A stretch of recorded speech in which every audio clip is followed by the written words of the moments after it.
Hello, Professor Miracle. I just wanted to start by saying thank you for this course. I really appreciated the way that you laid everything out. And it seems like most of our assignments were created in a way that just showed that you know that we're adults and trust us to be able to um, gain knowledge in an effective way. So I was able to do that with your help and the way that you set up your course. And so I just wanted to say thank you. But anyway, I'll jump in to answering these questions. The first was, what was your favorite topic? Okay, so my favorite topic was our module on immunology and epidemiology. And I think mostly because of today's current events with COVID-19. I have always believed in scientific things, medical research, medical science, and partially and likely a lot because I was raised by a doctor and a nurse. So those things were talked about often, but also just because I feel like I have a good head on my shoulders. But in this day and age with people, talking about the validity and effectiveness and necessity of vaccines or masks or social distancing, isolating, quarantining, whatever, what have you. It's been an interesting time to be, especially after 2 years of everything and still going through it, a lot of people. It's been definitely an interesting time to be learning about immunology and epidemiology because I feel even more knowledgeable. I've always felt like, you know what, the experts are giving us the best they can with the knowledge they have right now, the best advice, the best in, rules and laws and expectations to follow. And I always have believed that, those things change with time to be able to see how things are affected by masking or social distancing or by a vaccine or by a booster through clinical trials and whatnot. But I feel like even more knowledgeable about that through this module. Furthermore, I also work as a nanny, so it's been really cool to kind of get a deeper understanding of why those early school years are the way they are and why the child who's now 5 was always so sick early on in preschool and the child who's now 3 isn't so much because a lot of those sicknesses he got when his brother first got them. So it's not his body's first experience. So he's not missing as much school as his brother did. And even seeing the 5-year-old's classmates who were mostly homeschooled being out sick quite often, whereas he hasn't missed for being sick once. So that's kind of funny. And then also my twin sister is having her first baby in January, and I'm going to be staying with her for 3 weeks to help and be there as a support with her and her husband. And so I wanted to double check that my vaccines were up to date. I've been seeing an RSV type illness going around through the little ones, although it has been testing negative for RSV amongst the friends and family I know, negative for COVID, negative for pertussis, negative for whatever, but it shows similarities of, pneumonia or bronchitis or whooping cough or whatever. And so I was able to update my vaccines and be re-administered with Tdap or DTaP, I can't remember which one is for adults, but for my pertussis to be up to date because it's been 10 years. And, armed with the knowledge from this course, I've learned, that the severity and the effectiveness of diseases like pertussis on not only children, but also especially newborns. So yeah. Let's see, what was the second question? Okay, if I had an unknown microbe, what steps would I take to determine what it is, and what would I look for? So first I would, examine myself with my naked eye, like is there a rash? Is there a smell? Is there a coloring to whatever the issue is, or even just my body's responses. Am I having a fever, chills, fatigue, malaise, etc.? And, potentially help in determining what the unknown microbe is. I would likely, if I wasn't seeing improvements, go see a doctor and have them run, blood tests and whatnot. But in the event that I didn't do that, and because of the stuff that we've been working on in this course, should I be looking at an unknown microbe, I would have a lot of options, like examining it from an agar culture, maybe looking at colonies that form, colors, distinct smells, or shapes and whatnot that are forming. And I could also microscopically be looking at, like, shape. Is it rod-like? Is it spiral? Whatever. Does it take the shape of a specific known type of bacteria or virus or fungus? So I would look at things like that, even potentially doing some type of staining technique, or running my own labs looking for variances in, like, average, normal, typical numbers for maybe a blood culture, or versus the numbers for this unknown microbe, and its existence and how it's affecting different things, like, I don't know, platelet counts or whatever. So yeah, I think that's what I would do. And yeah. The third one, if I was interacting with someone who didn't believe in it didn't believe that vaccines were effective, I have unfortunately experienced this, especially in these years, but I know what I would do. First, I would listen to really get an understanding of what they're saying, trying not to respond in defense to just vaccines don't work, and more like, well, what do you mean?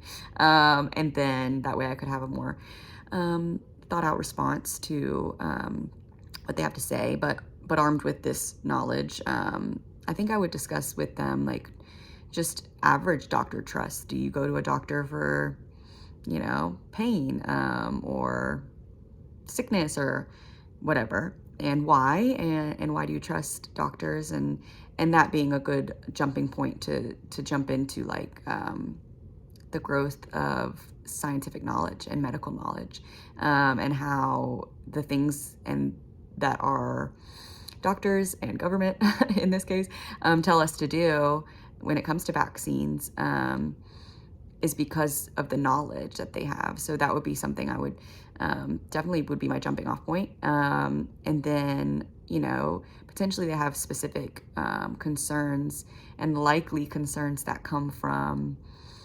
misinformation or just straight up false information, or just old information, things that may have been considered true in theory years prior to now, that new knowledge, new studies have shown to be untrue, or that there's more nuance to it. For example, autism. I actually have a brother who's autistic, and, with, I don't remember the name of the guy, but with his studies, a lot of people believed that vaccines cause that due to the social symptoms showing up around the same time that children get their vaccines. And that being not necessarily causation, just the coincidence of the timing, just correlation rather. And maybe discussing that was debunked, and that the journal it was published in, pulled it and said are bad. But, so discussing things like that.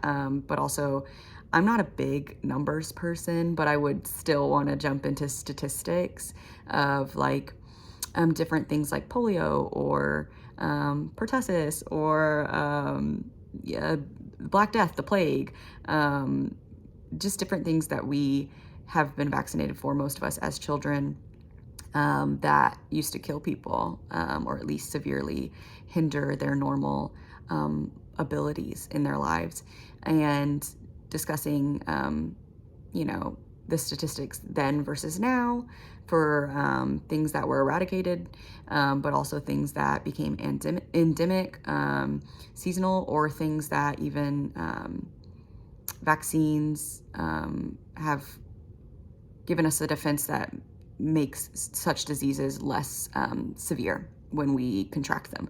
So especially, with COVID, people can still get it, but likely have much less severe symptoms due to being vaccinated and giving their body the opportunity to practice fighting against something it could come into contact with.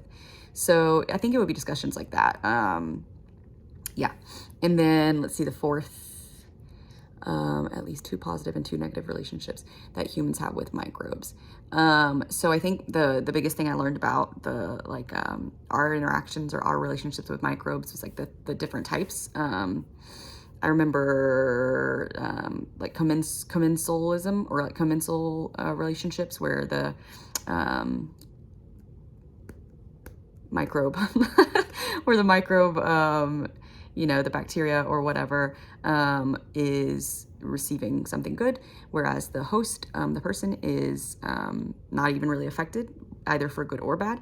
And then, of course, symbiotic relationships, where it's good on both ends, or parasitic, where it's good for the bacteria and bad for the host. But, obviously we talked a lot about